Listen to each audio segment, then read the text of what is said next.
memperkenalkan Allah adalah merupakan tugas utama dari para nabi dan para rasul alaihimussalatu wassalam ajma'in. Ini poin penting. Jadi para nabi dan para rasul itu dakwahnya beredar pada 3 hal. Yang pertama adalah memperkenalkan Allah kepada hamba melalui nama, melalui sifat dan perbuatan-perbuatan Allah Subhanahu wa taala. Baru kemudian yang kedua adalah menjelaskan bagaimana jalan atau cara beribadah kepada Allah Subhanahu wa taala. Ya, lantas kemudian baru yang ketiga memberitahukan tentang balasan-balasan. Apa yang didapat. Itu dakwanya para nabi dan para rasul beredar pada 3 hal ini. Yang pertama memperkenalkan Allah Rabbul Alamin. Gimana orang mau beribadah kalau tidak kenal Allah kan itu. Jadi ketika orang mau ibadah kepada Allah Subhanahu wa taala, tapi ketika ditanya siapa Allah dia nggak tahu. Siapa Allah dia nggak kenal. Jadi nggak mungkin dia bisa beribadah kepada Allah Subhanahu wa taala. Nabi SAW telah menjelaskan agama ini secara menyeluruh. Nggak ada yang tersisa. Kita sama tahu bahwa Nabi SAW sabdakan, qad taraktukum 'alal bayda. Aku sudah tinggalkan kalian di atas penjelasan yang terang benderang. Lailuha kanahariha. Malamnya seperti siang. Jadi ini perumpamaan malam seperti siang ini kan kita belum pernah dapetin kan, malam terang kayak siang kan udah pernah belum? Belum. Tapi Nabi sabdakan malam seperti siang itu karena begitu sangat jelasnya penjelasan terhadap agama. La yazighu anha ba'di illa halik. Tidaklah menyimpang tersesat dari jalan tersebut setelah aku kecuali dia pasti orang yang binasa. Dan Nabi SAW juga sabdakan dari riwayat Imam Ahmad dan Ibnu Majah, Nabi SAW sabdakan, ma ba'athallahu min nabiyyin, tidaklah Allah mengutus seorang nabi illa kana haqqan alaihi, melainkan hak atas dirinya ayyadulla ummatahu ala khairin ma ya'lamuhu lahum. Dia wajib bagi nabi tersebut memberitahukan kepada umat yang baik. Wa yanhahum, dan melarang mereka an syarri ma ya'lamuhu lahum.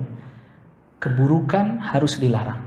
Jadi nggak boleh nabi diutus tapi yang baik nggak dijelaskan, yang buruk nggak dijelaskan. Nggak mungkin, semuanya harus dijelaskan. Pasti dijelaskan. Rawahu Muslim. Dan para sahabat, termasuk sahabat Abu Dzar radhiyallahu an, kata sahabat Abu Dzar, tarakana Rasulullah sallallahu alaihi wasallam. Rasul sallallahu alaihi wasallam meninggalkan kami, wa ma ta'irun yuqallibu janahaihi fil hawa, dan tidak ada seekor burung yang mengepakkan kedua sayapnya di udara, illa wa huwa yadhkuru minhu ilman. Kalau memang di situ ada ilmu, niscaya Nabi sebutkan itu. Faqala Nabi, lalu Nabi sallallahu alaihi wasallam bersabda, ma baqiya syai'un, tidak ada sesuatu yang tersisa sedikit pun, yuqarribu minal jannah, mendekatkan kepada surga, wa yubaidu minan nar, menjauhkan dari neraka, illa wa qad buyyina lakum, kecuali pasti sudah dijelaskan. Ini rawahu Tabrani fil Mu'jam al-Kabir. Nah, kalau kita udah singgung kemarin, kalau soal adab makan, minum, masuk toilet, keluar toilet, dijelaskan secara terperinci oleh Nabi sallallahu alaihi wasallam tanpa ada yang tersisa. Bagaimana terkait dengan nama dan sifat? Pastinya udah dijelasin terperinci mesti. Tetapi segitu terperincinya. Jadi kalau masalah adab-adab saja terperinci, masa iya masalah terkait dengan nama Allah, sifat Allah nggak terperinci? Mestinya lebih terperinci lagi. Maka tadi Nabi sabdakan, tidak akan menyimpang darinya setelah aku kecuali pasti dia orang yang binasa. Karena apa? Udah saking jelasnya. Nah di sini penting sekali. Ada orang yang kemudian tadi ya, mungkin dalam masalah bab beberapa amal dia detail, rinci, tapi giliran bab nama sifat nggak detail, nggak rinci. Nah, ini bermasalah. Padahal kan itu yang prioritas kan. Bukan berarti kita nggak mempelajari tentang adab-adab dan seterusnya, bukan juga kita tidak mempelajari beberapa permasalahan yang para ulama bahkan sampai berselisih, enggak, ya itu juga tambahan ilmu. Namun masalah nama dan sifat itu prioritas tuh. maka seorang muslim dia akan mendapatkan kemuliaan dan keagungan ilmu terkait dengan nama-nama dan sifat-sifat Allah, karena ini menjadi asas yang paling utama, yang dimana berdiri di atas asas ini dakwahnya para rasul. Jadi kalau kita ditanya para rasul mendakwahkan tauhid itu kan, agar mereka beribadah hanya kepada Allah, pasti jelasin juga siapa Allah dulu. Tidak mungkin orang dia suruh ibadah tapi kemudian gak dijelaskan siapa yang dia ibadahi dan seterusnya. Mesti dijelaskan. Maka kemarin kita sudah sebutkan dalam surat Al-Ikhlas. Itu kan karena ada orang yang tanya, Siflana Rabbak, coba ceritakan Rabb Anda seperti apa. Dijelaskan oleh Nabi SAW sifat-sifat, nama-nama kepada orang tersebut. Dan bahkan surat Al-Ikhlas itu sebagian para ulama, riwayat dari sahabat Abdullah bin Abbas menyebutkan itu Madaniyah. Ada yang nyebutin Makkiyah, ada yang nyebutin Madaniyah. Karena ternyata ada dua riwayat tentang sebab.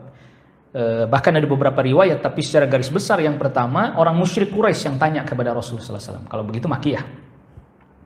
Yang kedua, riwayat yang lain mengatakan bahwa yang bertanya kepada Rasulullah SAW ini orang Yahudi. Dua-duanya mungkin. Jadi orang Quraisy juga tanya, orang Yahudi juga bertanya. Jadi dua-duanya mungkin bertanya kepada Rasulullah SAW. Itu artinya bahwa mereka ya bertanya kepada Nabi SAW tentang Allah Rabbul Alamin. Bukan mereka nggak pernah tahu sama sekali. Tetapi apa yang Nabi SAW jelaskan kepada mereka dari sifat-sifat Allah, ada yang bertentangan dari apa yang telah mereka yakini dan mereka amalkan. Rasulullah SAW jelaskan bahwa Allah Subhanahu Wa Taala tidak boleh ada sekutu baginya, sedangkan mereka menjadikan sekutu bagi Allah Rabbul Alamin.